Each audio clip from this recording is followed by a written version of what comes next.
जय माता दी दोस्तों। या देवी सर्वभूतेषु मातृरूपेण संस्थिता नमस्तस्यै नमस्तस्यै नमस्तस्यै नमो नमः। नवरात्रि में माँ दुर्गा के 9 अलग अलग स्वरूपों की पूजा की जाती है। माँ दुर्गा को प्रसन्न करने के लिए नवरात्रि के दिन सबसे अच्छे माने जाते हैं।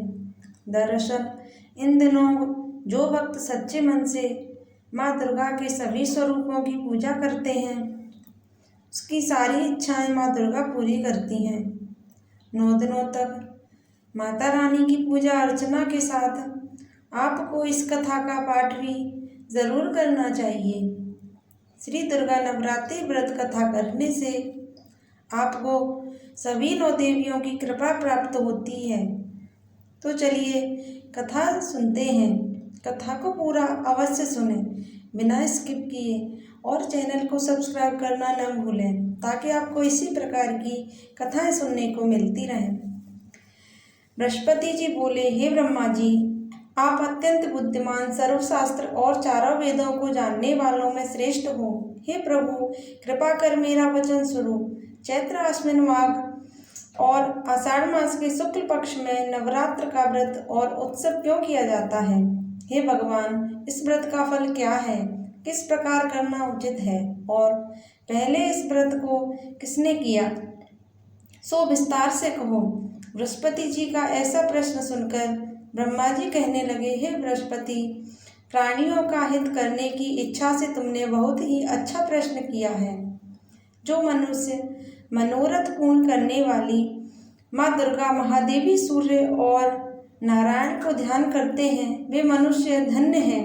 यह नवरात्र व्रत संपूर्ण कामनाओं को पूर्ण करने वाला है।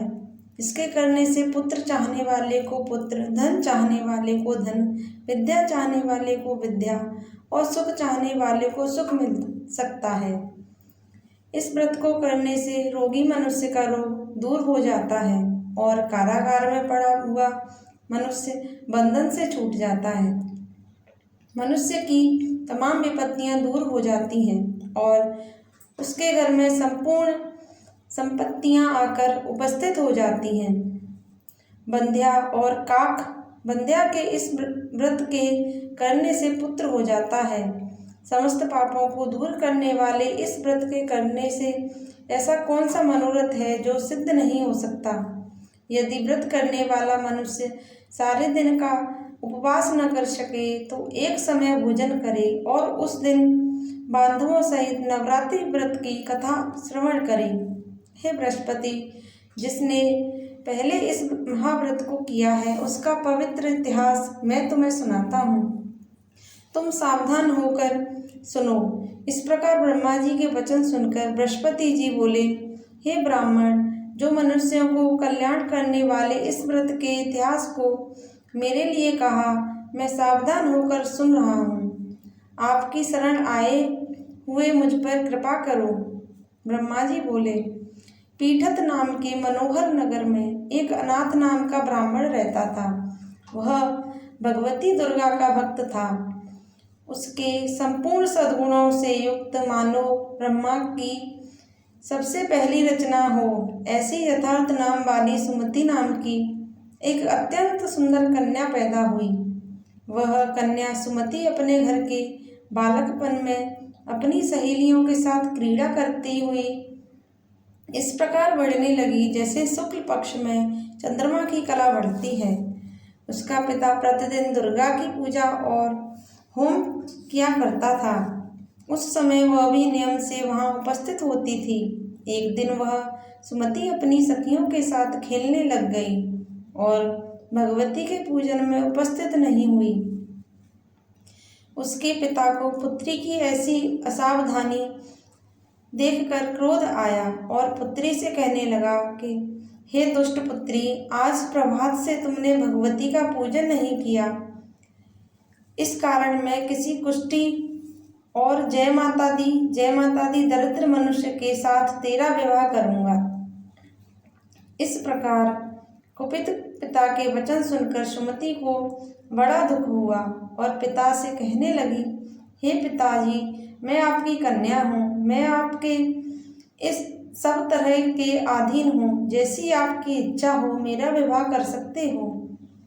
होगा वही जो मेरे भाग्य में लिखा है। मेरा तो इस घर पर पूर्ण विश्वास है। मनुष्य न जाने कितने मनोरथों को चिंतन करता है, पर होता वही है जो भाग्य में विधाता ने लिखा है। जो जैसा करता है उसको फल भी उस कर्म के अनुसार ही मिलता है, क्योंकि कर्म करना मनुष्य के अधीन है पर फल देव के अधीन है। जैसे अग्नि में पड़े हुए तृण की उसको अधिक प्रदीप्त कर देते हैं, उसी तरह अपनी कन्या के ऐसी निर्भयता से कहे हुए वचन सुनकर उस ब्राह्मण को अधिक क्रोध आया। तब उसने अपनी कन्या का एक कुष्ठी के साथ विवाह कर दिया और अत्यंत क्रुद्ध होकर पुत्री से कहने लगा कि जाओ जाओ, जल्दी जाओ, अपने कर्म का फल भोगो। देखें केवल भाग्य भरोसे पर रहकर क्या करती है। सभा प्रकार के कहे हुए पिता के कटु वचनों को सुनकर सुमति अपने मन में विचार करने लगी कि अहो, मेरा बड़ा दुर्भाग्य है जिससे मुझे ऐसा पति मिला। इस तरह अपने दुख का विचार करती हुई वह सुमति अपने पति के साथ वन चली गई और भयानक वन में कुशायुक्त उस स्थान पर उन्होंने वह रात बड़े कष्ट से व्यतीत की। उस गरीब बालिका की ऐसी दशा देखकर भगवती पूर्व पुण्य के प्रभाव से प्रकट होकर सुमति से कहने लगी, हे ब्राह्मणी, मैं तुम पर प्रसन्न हूँ। तुम जो चाहो वरदान मांग सकती हो। मैं प्रसन्न होने पर मनोवांछित फल देने वाली हूँ। इस प्रकार भगवती दुर्गा का वचन सुनकर ब्राह्मणी कहने लगी कि आप कौन हैं जो मुझ पर प्रसन्न हुई हो। यह सब मेरे लिए कहाँ और अपनी कृपा दृष्टि से मुझ दासी को कृतार्थ करो।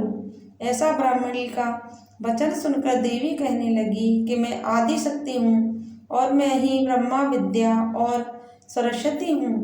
मैं प्रसन्न होने पर प्राणियों को दुख दूर कर उसको सुख प्रदान करती हूँ। हे ब्राह्मणी, मैं तुम पर तेरे पूर्व जन्म के पुण्य के प्रभाव से प्रसन्न हूँ।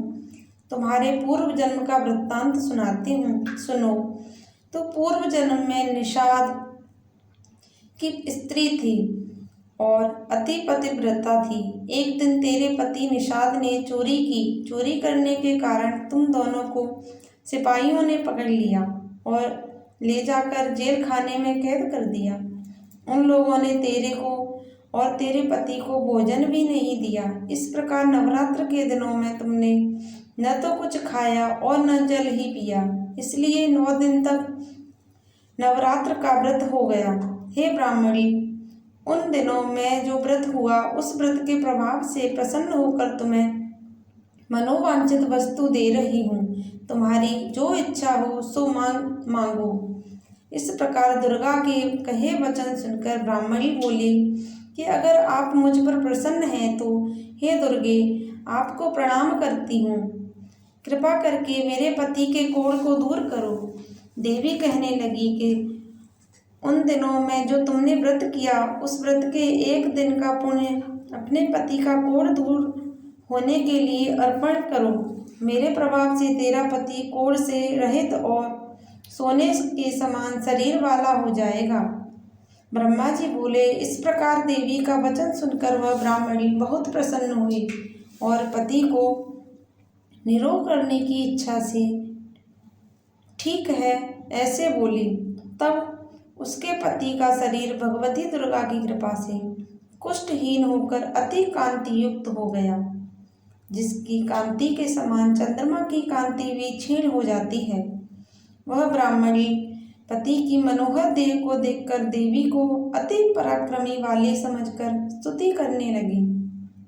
हे दुर्गे, आप दुर्गत को दूर करने वाली, तीनों जगत का संताप हरने वाली, समस्त दुखों को दूर करने वाली, रोगी मनुष्य को निरोग करने वाली, प्रसन्न होने पर मनोवांछित वस्तु को देने वाली और दुष्ट मनुष्य का नाश करने वाली हो। तुम ही सारे जगत की माता और पिता हो। हे अम्बे, मुझ अपराध रहित अबला की मरे पिता ने कुष्ठ के साथ विवाह कर मुझे घर से निकाल दिया। उसकी निकाली हुई मैं पृथ्वी पर घूमने लगी। आपने ही मेरा इस आपत्ति में रूपी समुद्र से उद्धार किया है। हे देवी, आपको प्रणाम करती हूँ, मुझ दीन की रक्षा करो।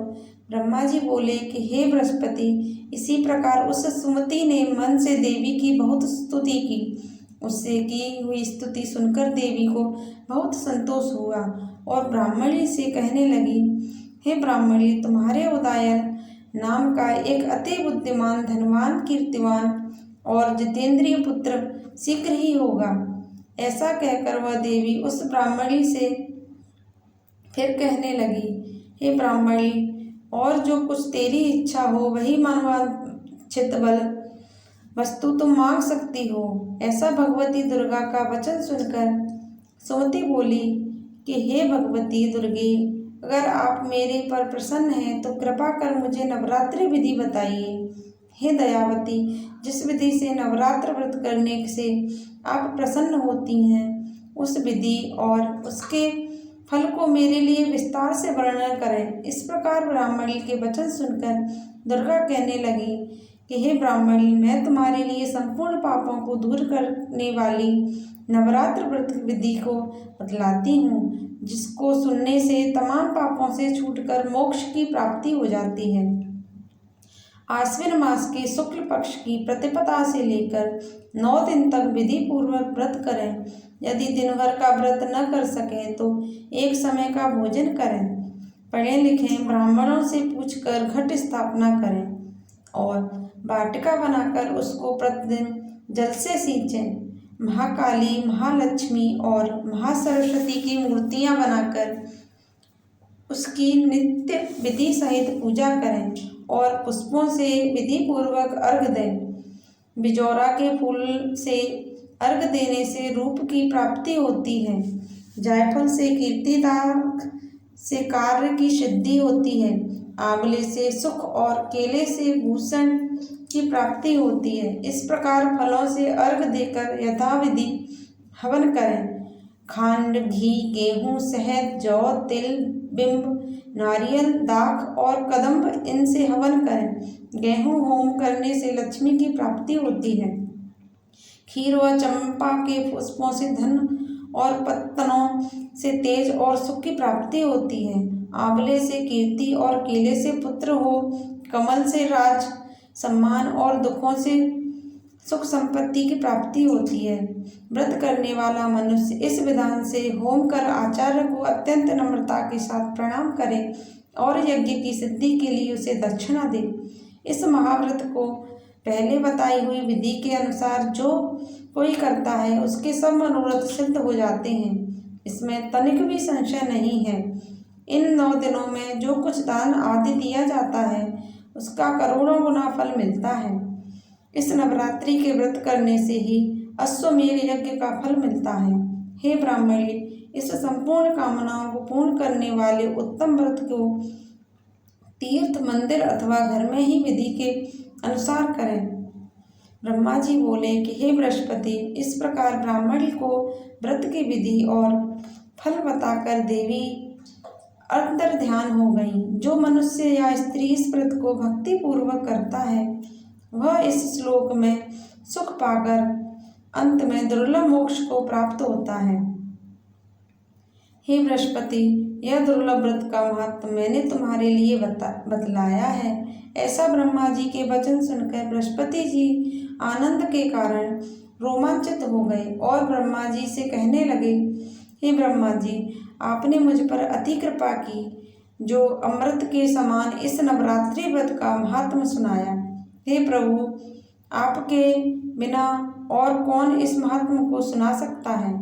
ऐसे बृहस्पति जी के वचन सुनकर ब्रह्मा जी बोले कि हे बृहस्पति, तुमने सब प्राणियों का हित करने वाले इस अलौकिक व्रत को